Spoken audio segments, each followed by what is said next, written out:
ngalan ng Ama at ng Anak at ng Espiritu Santo. Amen. Ang anghel ng Panginoon ay nagbalita kay Santa Maria. At siya'y naglililalang ng Espiritu Santo. Aba, Ginoong Maria, napupuno ka ng grasya, ang Panginoong Diyos ay sumasa iyo.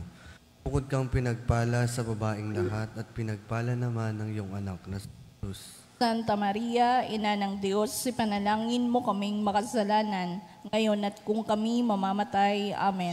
Narito ang alipin ng Panginoon. Maganap nawa sa akin ang ayon sa wika mo. Aba, Ginoong Maria, napupuno ka ng grasya, ang Panginoong Diyos ay sumasa iyo.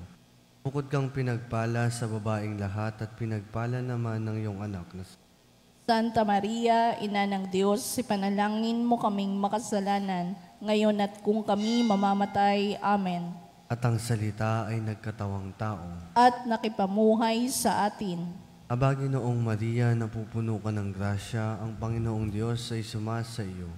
Bukod kang pinagpala sa babaeng lahat at pinagpala naman ng iyong anak na si Jesus. Santa Maria, Ina ng Diyos, ipanalangin mo kaming makasalanan, ngayon at kung kami mamamatay. Amen.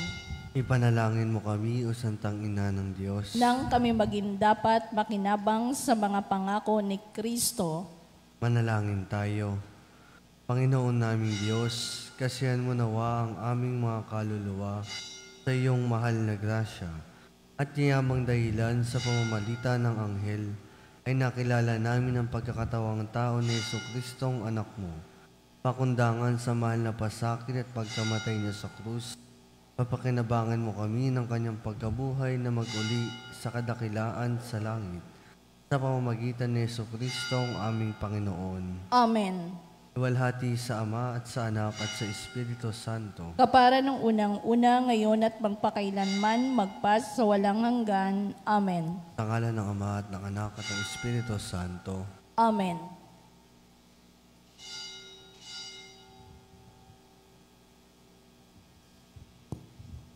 At ang mamumuno po sa ating banal na pagdiriwang ngayon ay ang ating pong Kura Paroko, Reverend Father Douglas Tibadong.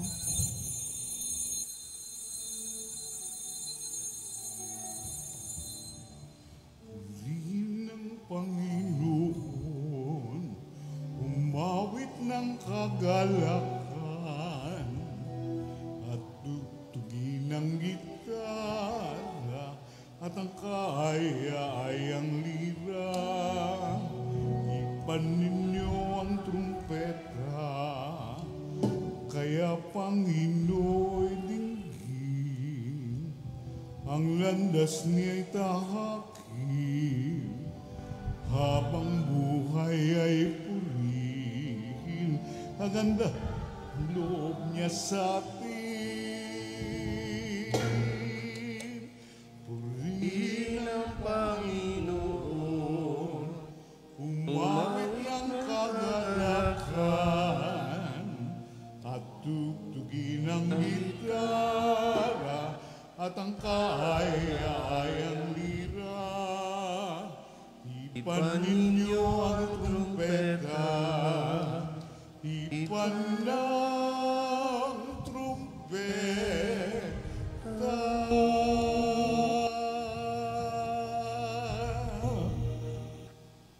Sa ngalan ng Ama at ng Anak at ng Espiritu Santo. Amen.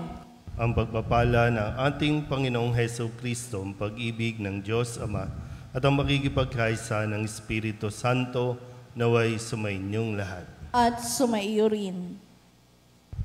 Mga kapatid, tinipon tayo bilang mga kaanib na angkan ng Diyos, kaya dumulog tayo sa ating Panginoong maawaing nagpapatawad ng lubos. Tinugong tagapagpagaling sa mga nagsisisi, Panginoon, kaawaan mo kami. Panginoon, kaawaan mo kami. Dumating na tagapaganyayang mga makasalanay magsisi, Kristo, kaawaan mo kami. Kristo, kaawaan mo kami. Nakaluklok ka sa kanan ng Diyos Ama para ipamagitan kami.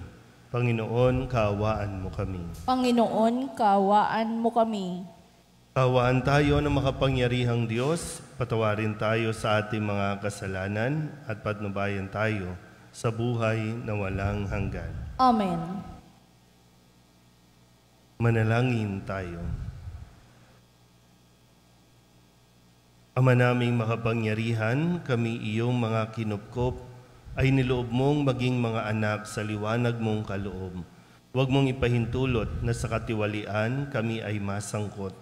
Panatilihin mo kaming nagliliwanag sa iyong katapatang lubos na sumisikat sa pamamagitan ni Jesucristo kasama ng Espiritu Santo magpasawalang hanggan. Amen. Umupo ang lahat.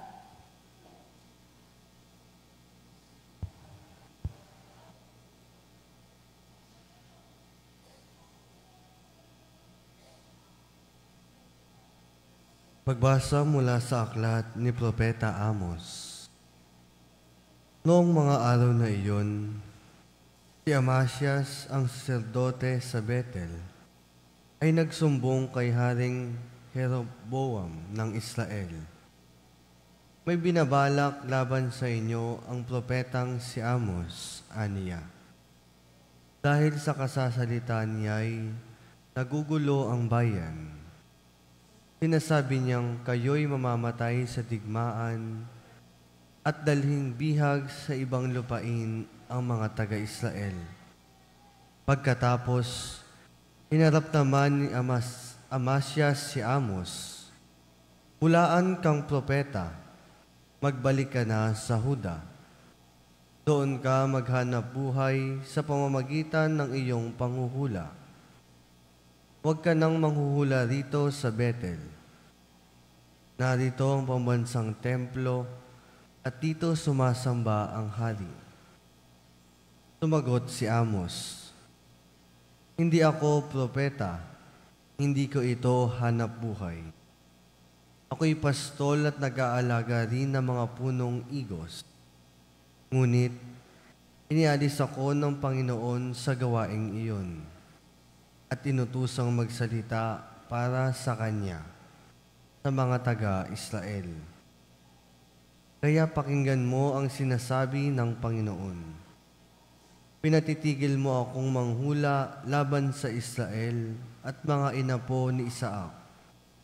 Dahil dyan, Amasias, ito naman ang pinasasabi sa iyo ng Panginoon.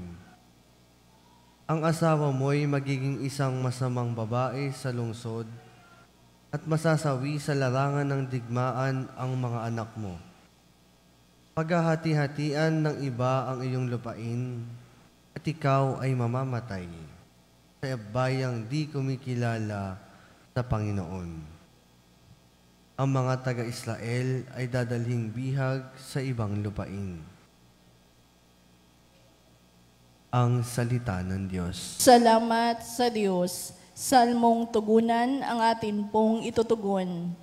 Matuwid ang kahatulan ng Panginoon ng tanan.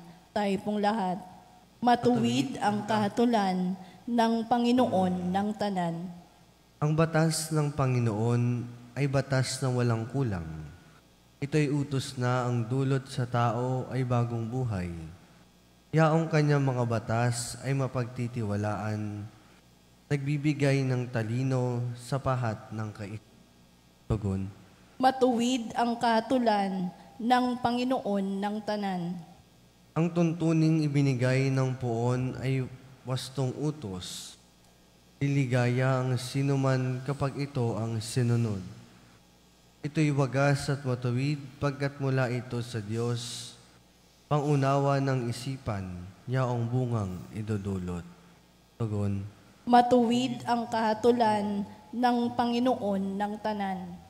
Yaong paggalang sa poon ay marapat at mabuti.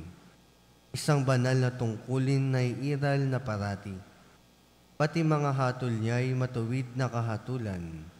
Kapag siya ang humatol, ang pasya ay pantay-pantay. Tugon. Matuwid ang kahatulan ng Panginoon ng tanan. Ito'y higit pa sa ginto na maraming nagnanais.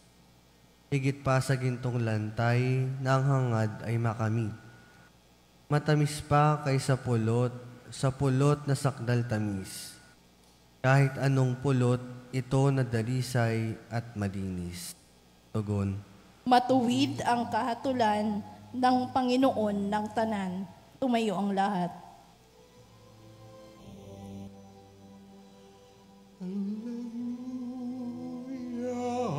Hallelujah, kami ay gawin mong daan ng iyong pag-ibig, kapayapaan at katarungan. Hallelujah. Sumainyo ang Panginoon. At sumaiyo rin. Ang mabuting balita ng Panginoon ayon kay San Mateo. Papuri sa iyo, Panginoon. Noong panahong iyon, sumakay si Jesus sa bangka, tumawid sa kabilang ibayo at tumuloy sa sariling bayan. Pagdating niya roon, dinala sa kanya ng ilang katao ang isang paralitikong nakaratay sa kanyang higaan. Nang makita ni Jesus kung gaano kalaki ang kanilang pananalig, sinabi niya sa paralitiko, "Anak, lakasan mo ang iyong loob. Pinatatawad ka na sa iyong mga kasalanan." Isinaloob ng ilang iskribang naroon, nilalapastangan ng taong ito ang Diyos. Ngunit batid ni Jesus ang kanilang iniisip, kaya't sinabi niya, "Bakit kayo nag-iisip ng ganyan? Alin ba ang mas madali? Ang sabihing ipinatatawad na ang mga kasalanan mo o ang sabihing tumindig ka at lumakad? Patutunayan ko sa inyo na dito sa lupa, ang anak ng tao'y may kapangyarihang magpatawad ng mga kasalanan." At sinabi niya sa paralitiko, "Tumindig ka, dalhin mo ang iyong higaan at umuwi ka." Tumindig nga ang lalaki at umuwi. Nang makita ito ng mga tao, sila'y natakot at nagpuri sa Diyos na nagbigay ng ganitong kapangyarihan sa mga tao. Ang mabuting balita ng Panginoon. Pinupuri ka namin, Panginoong Hesukristo. Umupo ang lahat. Isang magandang umaga po sa inyong lahat. Ngayon po ay Huwebes ng ika-13 linggo sa karaniwang panahon. At muli sa atin pong papapatuloy ng pagninilay para sa Ebanghelyo mula kay San Mateo tungkol sa pagpapagaling niya sa isang paralitiko. Sana po nakuha natin yung bahagi ng kwento na kung saan ay mas binigyan ng pahalaga na patawarin ang kasalanan ng paralitiko. Kapag nagkakasakit tayo, na gaya ng nabanggit ko po nung nakalipas na linggo, ang pagkakasakit natin ay hindi galing sa Diyos, kundi galing sa kasalanan. Pero madalas, ang tao hindi ito nakikita, na kaya tayo nagkasakit dahil meron tayong kasalanan. Kaya ang unang dapat ginagawa ay humingi ng tawad sa Diyos. Sa kung anumang kapabayaan, sa kung anuman ng mga ginawa natin. Pero sa isang banda, kailangan din natin makita po yung bahagi ng ginampanan ng mga tao sa paligid. May mga sumusunod kay Kristo at ito ay kumilala kay Kristo. Dalawang grupo ng tao yung maririnig natin na kailangan natin masuri din kung nasaan ba tayo dito. Yung unang grupo ay yung naglapit dito sa paralitiko kay Jesus. Dahil sila ay nanalig kay Jesus na kaya niyang pagalingin itong kanilang pwedeng kaibigan, kamag-anak, o kung anuman, na mapapagaling ni Jesus ang taong ito. Gaya ng nasabi ko, itinuro muna ni Jesus kung ano ang higit na kailangan gawin. Yan ay ang paghingi ng tawad. Yung pangalawang grupo na lumalapit kay Jesus, hindi para ilapit yung may sakit, hindi para maniwala sila kay Jesus, kundi para questionin ang ginagawa ni Jesus. So ngayon, nasaan tayo dito? Parehong nandun sa harapan ni Jesus. Parehong sumusunod kay Jesus. Pero, alin nga ba? Nagiging daan ba tayo para mapalapit ang mga tao kay Jesus? O tayo ang nagiging dahilan para mapalayo ang mga tao kay Jesus? Nasaan tayo niyan sa puntong ito ng buhay natin? Hindi pwedeng wala tayong pake sa iba. Hindi pwedeng tayo lang. Hindi pwedeng tayo lang ang gagaling. Hindi pwedeng tayo lang ang patatawarin sa ating kasalanan. Kundi bahagi po ng ating buhay sa mundong ito, bahagi po ng ating pananampalataya ay yung na ilalapit natin hindi lang ang ating mga sarili, kundi maging ang mga taong higit na nangangailangang makakita at makatanggap kay Jesus. Ano po, no? Patuloy natin na pagnilayan kung ano na nga ba ang ginagawa natin bilang mga lingkod ng simbahan, bilang mga nagsisimba, maging sa online, tayo ba ay nagiging daan para ang mga tao'y mapalapit kay Jesus? O tayo ang nagiging daan para sila po ay lumayo kay Jesus? Amen?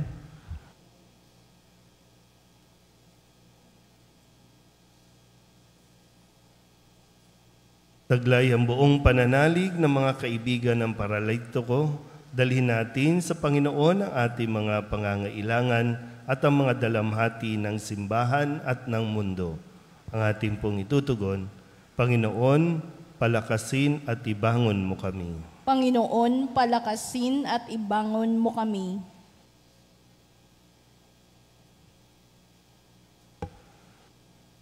Ang simbahan, naway palagi ang isagawa ang mapagligtas na misyon ni Kristo sa pamamagitan ng pagpapatawad ng mga kasalanan.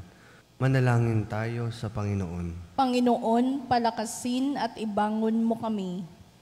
Ang mga pari na nagdiriwang ng sakramento ng pakikipagkasundo, naway laging magpakita ng habag at pangunawa sa lahat ng mga nagbabalik loob. Manalangin tayo sa Panginoon. Panginoon, palakasin at ibangon mo kami. Tayo naway maging laging handang magpatawad ng ating kapwa, sapagkat bahagi ito ng ating tungkulin sa pagsunod kay Kristo. Manalangin tayo sa Panginoon. Panginoon, palakasin at ibangon mo kami. Ang mga may sakit at may kapansanan, naway makatagpo ng kasiyahan at pag-asa sa gitna ng kanilang pagdurusa. Manalangin tayo sa Panginoon. Panginoon, palakasin at ibangon mo kami. Yaong mga namayapa, naway makasalo sa walang hanggang kapayapaan ni Kristo. Manalangin tayo sa Panginoon. Panginoon, palakasin at ibangon mo kami. Idulog din natin sa Panginoon ang ating mga personal na kahilingan at mga panalangin para sa ating mga pamilya, kasama din ang mga kahilingan ng mga nanonood sa online. Lahat ng mga misang pasasalamat, special na intensyon, agarang paggaling ng mga may sakit, at ang lahat ng mga kaluluwa na inihiling na ipagdasal sa misang ito.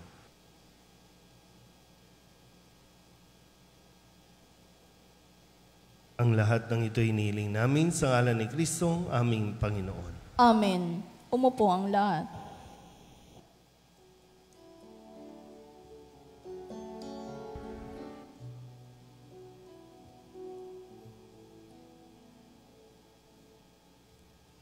Panginoon, aming alay, itong alak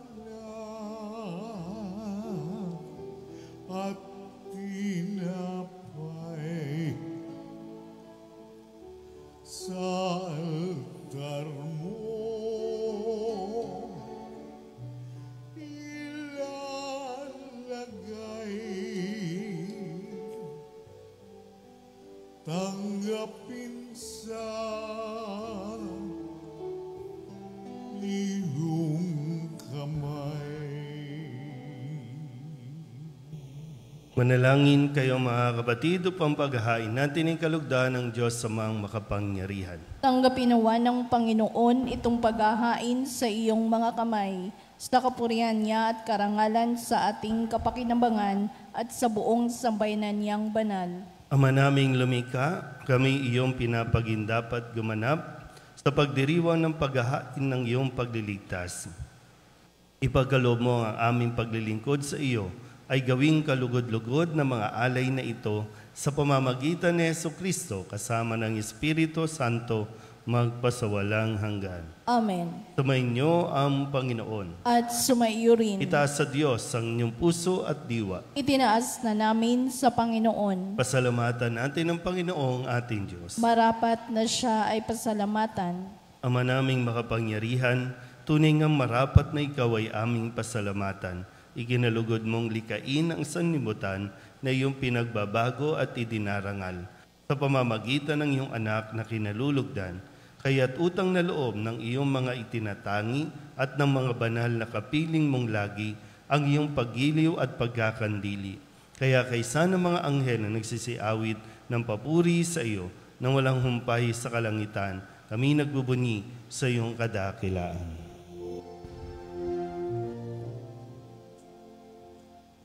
Santo, Santo, Santo, Panginoong Diyos na makapangyarihan, napupuno ang langit at lupa ng kaluwalhatian mo. Hosana sa kaitaasan, pinagpala ang naparirito sa ngalan ng Panginoon. Hosana sa kaitaasan. Ama naming banal, ikaw ang bukal ng tanang kabanalan, kaya't sa pamamagitan ng iyong Espiritu, gawin mong banal ang kaloob na ito upang para sa aming maging katawan at dugo ng aming Panginoong Jesucristo. Bago niya pinagtiis ang kusang loob na maging handog, hinawakan niya ang tinapay, inasalamatan kaniya, pinaghati-hati niya iyon, iniabot sa kanyang mga alagad at sinabi, tanggapin ninyong lahat ito at kanin, ito ang aking katawan na ihahandog para sa inyo.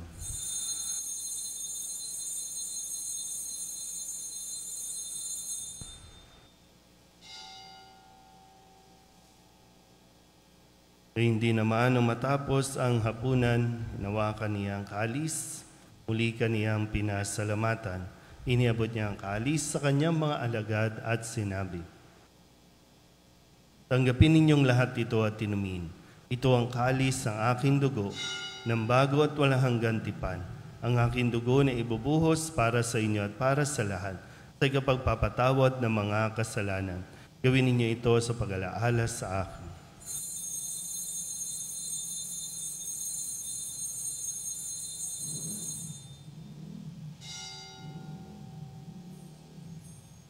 Ipagbunyi natin ang misteryo ng pananampalataya. Si Kristo'y namatay, si Kristo'y nabuhay, si Kristo'y babalik sa wakas ng panahon.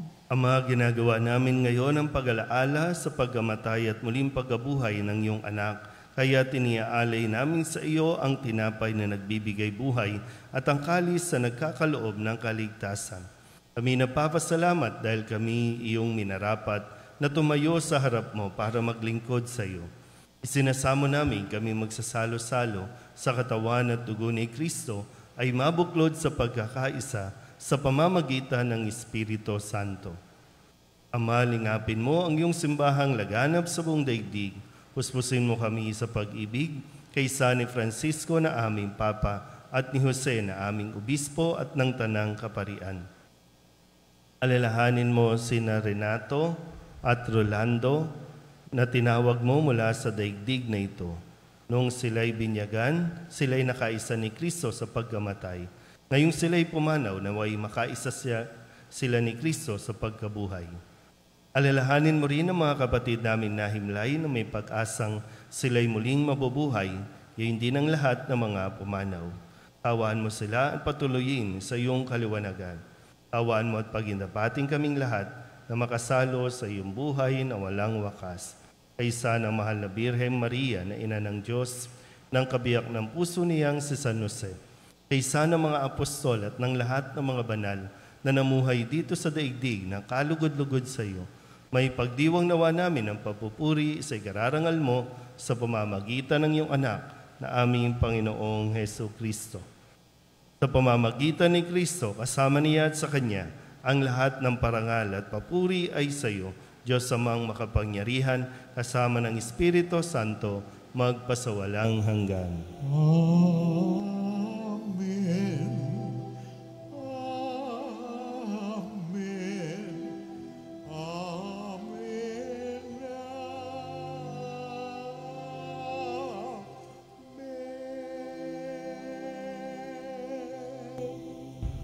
Sa tagubili ng manakagagali na utos at turo ni Jesus sa Panginoon natin at Diyos, ipahayag natin ang lakas loob.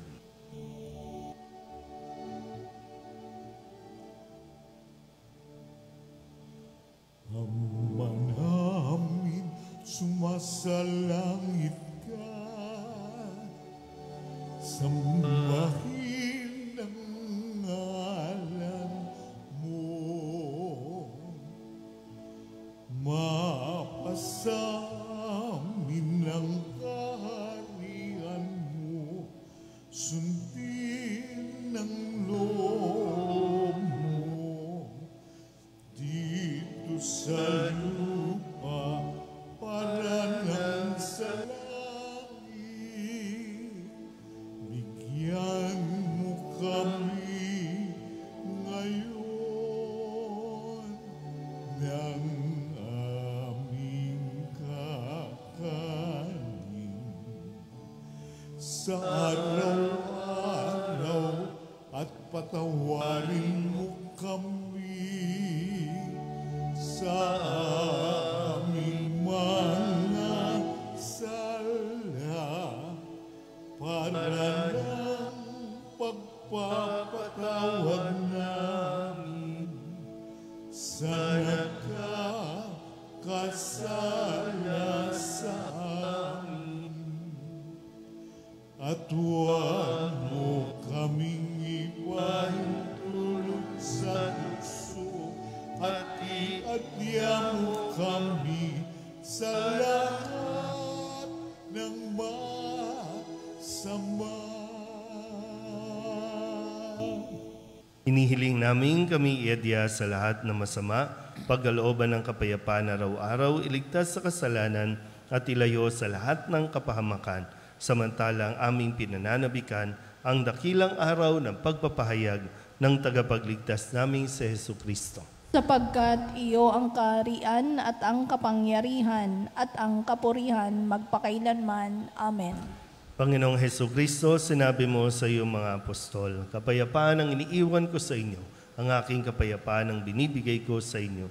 Tunghayan mo ang aming pananampalataya at huwag ang aming mga pagkakasala.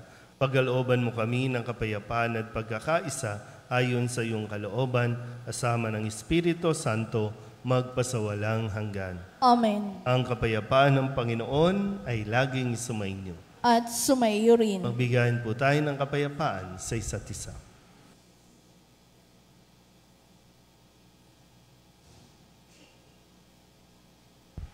Kordero ng Diyos na nag-aalis na mga kasalanan ng sanlibutan, maawa ka sa amin. Kordero ng Diyos na nag-aalis na mga kasalanan ng sanlibutan, maawa ka sa amin. Kordero ng Diyos na nag-aalis na mga kasalanan ng sanlibutan, ipagkaloob mo sa amin ang kapayapaan.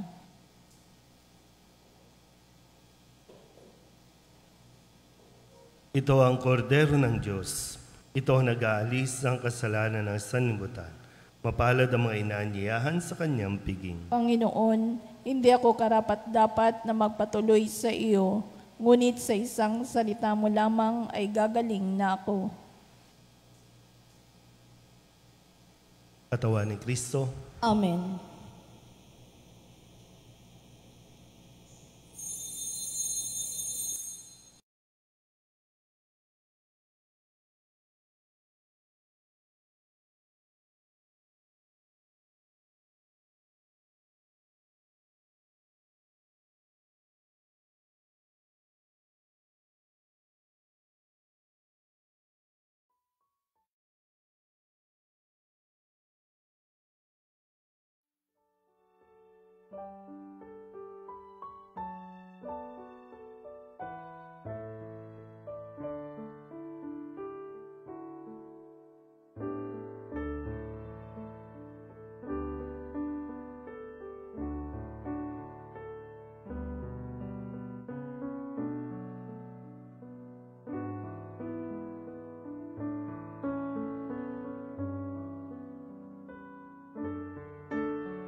Manalangin tayo. Ama naming mapagmahal, buhayin nawa kami na aming inihain at pinagsaluhan upang kaming pinagbuklod sa pag-ibig mo kailanman ay magkaroon ng bungang lagi naming maialay sa pamamagitan ni Jesucristo kasama ng Espiritu Santo magpasawalang hanggan. Amen. Muli paalala sa ating nalalapit na gawain sa Sabado, ang misa natin sa hapon ay gaganapin sa loob ng Fort Santiago. At tinaanyayahan din po ang mga nasa online, kung kaya pong dumalo, ay kayo po ay aming inaanyayahan. At sa mga nais pa rin po na magbigay ng suporta, tulong at donasyon para sa mga pangangailangan sa gawain sa darating na 15 taon ng ating parokya, makipag-ugnayan lang po sa ating opisina. Sa mga ministries and organizations, paalala po yung inyo pong pag-recruit ng mga bagong miyembro na magiging kabahagi po ng ating ministries and organization.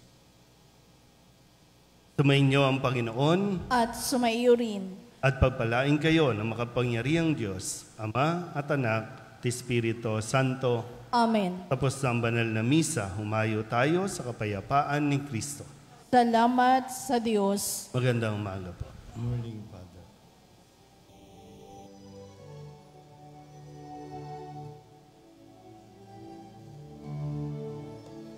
Walang sinumanang na buhay para sa sarili lamang.